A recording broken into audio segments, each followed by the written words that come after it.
Hello there to everyone and happy March. I hope everybody's doing well. And while I'm thinking about it, this is mostly so I don't forget it. Remember, the time change happens this weekend.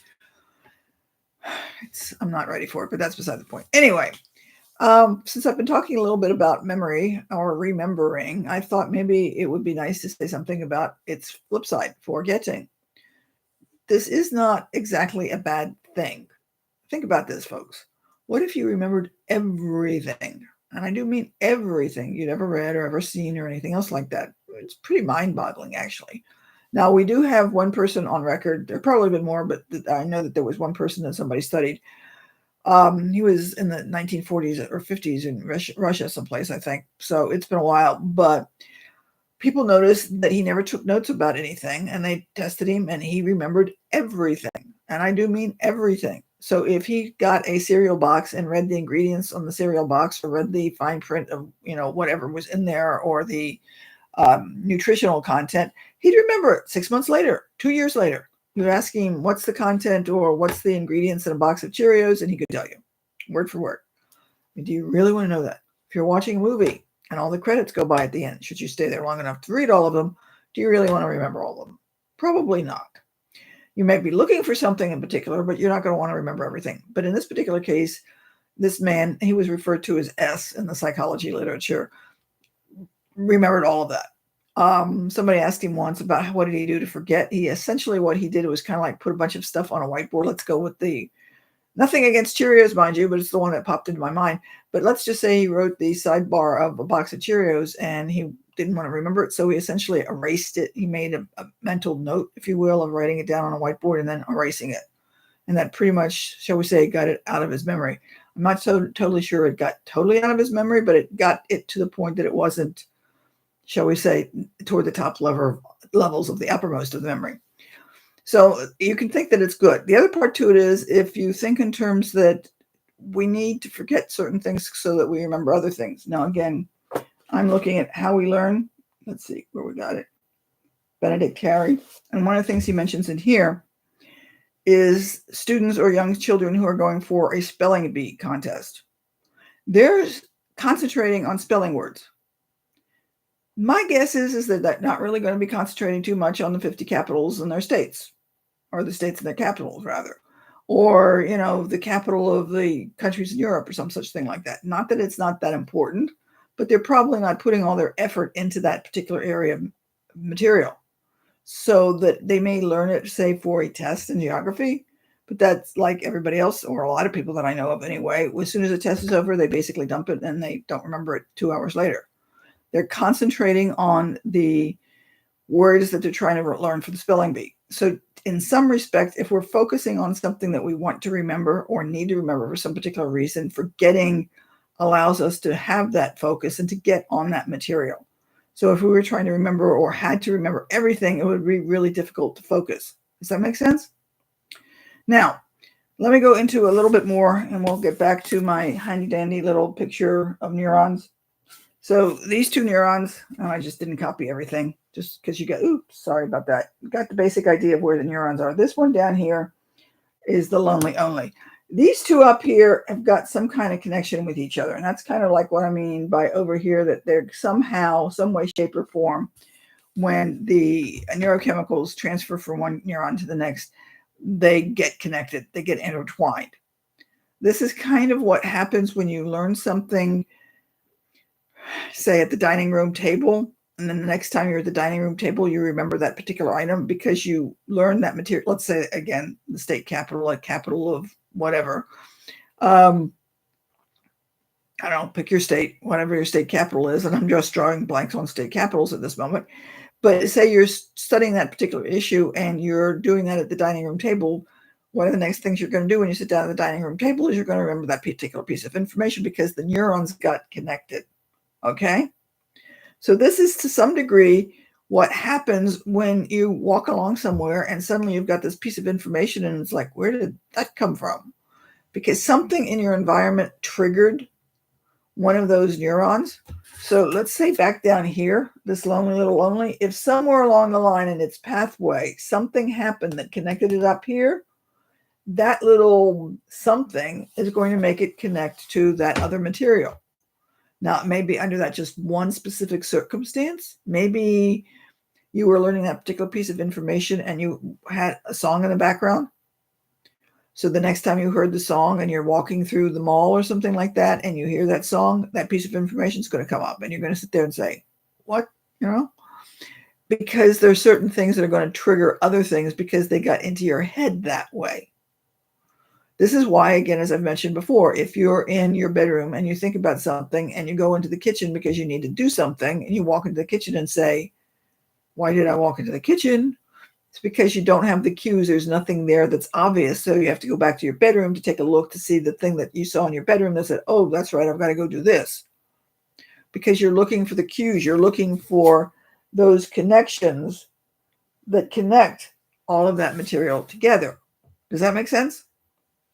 Because what we learn, we don't learn with our neurons and just kind of like parallel with no other connections. They do get intermixed, so to speak. And that's to our benefit because this allows us to pull things back under different sets of circumstances. This to some degree is why, as I've said before, studying in one place is not necessarily a good idea, even that's what we've probably all been told for the last umpty years. You want to do it in different environments because then you'll have different cues and you can pull on those cues to remember it. If you only study something in one specific location, you need that particular location to pull back those cues so you can remember the material later. It's somewhat analogous to when I said down here, you've got this one lonely little neuron and it's got connected to something, that song you were listening to. And then out of the clear blue, you remember a particular piece of information. You didn't do it deliberately, but it's still in there. So we get our material connected to that. Now, the forgetting comes from the fact that, or forgetting, let's call this, and this is real, again, a gross oversimplification, but it's much of it is when we don't have connections with what we're trying to remember. As I said, you're in your room, you walk into the kitchen and you're looking around and you don't see those particular cues. You have, in a sense, forgotten. If you want to look at it that way, you're forgotten what it is. It's not uppermost in your mind because you don't see those cues, and so you're not making that connection. Now, if you could see those cues, or that's why I say study in multiple places, because if you get multiple cues, you'll be more likely to be able to pick up that particular piece of information.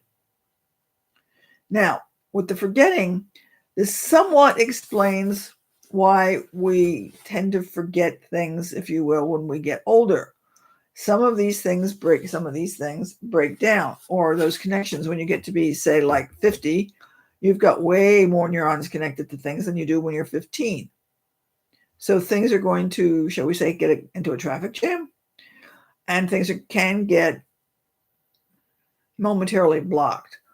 They're usually not totally lost, but they can be for the moment. I was in a conversation the other day. I was talking to somebody about a new pair of shoes. And I said, I got these, and I also got the elastic shoelaces. But when I was looking at the shoes, and I'm looking at the shoelaces, and the word shoelaces just did not come. I'm looking at them. I know what they are. And it was just not there because I'm usually not looking at shoes and talking about shoelaces to other people. It's just not one of those things that's uppermost in my mind. As soon as my friend mentioned the word shoelaces, it's like, oh yeah, shoelaces, we're on the way. So if we get other things that interact with those particular neurons and they're, shall we say, not upper level, they're sort of like down here somewhere. It's like I hadn't totally forgotten the concept of shoelaces. It's just that I had a bunch of other stuff in between. And so it was difficult, in a sense, if you will, for me to dig down all of that stuff. I would have gotten there sooner or later. Just would have had to have done a lot of digging to get there, to have come up with the word. Okay?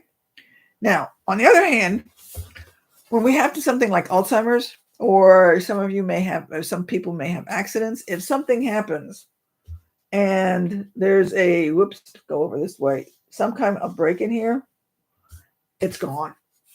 Because what happens is that there's no way to go from this material over to the next neuron because there's nothing to connect it, because this part in here isn't going to release the neurotransmitters. Can't do this backwards. The neurotransmitters come out of here to go over to the next, go back to this one. Let's try that again. Look at it this way. When you get to the bulb, you have to have the neurotransmitters release. So it goes over, I can't do this upside down. I should pray. When it gets to the bulb, it needs to release the neurotransmitters. So it goes over to the neuron. Okay. When it's down here and there's no neurotransmitters in its process, it's not going to get over here because there's no way of making that particular connection. So that a lot of what we have with Alzheimer's or other dementia is that something has broken down and the system is just not there to make those particular neurochemical transactions. Because literally it's kind of like an earthquake and it's dug a big hole and you can't get the bridge across because the bridge is no longer there. And so the memories are totally gone. So that the variety of different things in the brain are causing that breakdown, that earthquake, if you will. But that's somewhat extreme and doesn't happen to a lot of people. So that when you're thinking about the fact that you can't remember shoelaces, for example, the key here, folks, is you can't remember shoelaces. In that particular case, I knew what they were. And I knew that if I sat there long enough, I could remember what they were. And it would come to me. The key is if I'm sitting there and I'm looking at it and thinking, oh, this is a new thing. I've never seen it before. What are these things? That's when you have a problem. So if you just can't remember something because it's like on the tip of your tongue and you can't remember anything, as long as you know you don't know it or can't remember it, but you know that it's there, you're fine. Does that make sense? I hope so. So we'll talk about this more. Again, if you've got any questions, because I admit that was a little confusing because I'm doing this backwards, which I'm not really good doing things backwards on camera. Say something and let me know. And if you've got any questions about this, send them to me because otherwise I'll just keep on going. If you're interested, let me know. If you're not interested, let me know that too. Okay. So I hope you have a good day and we will chat with you next week. Bye.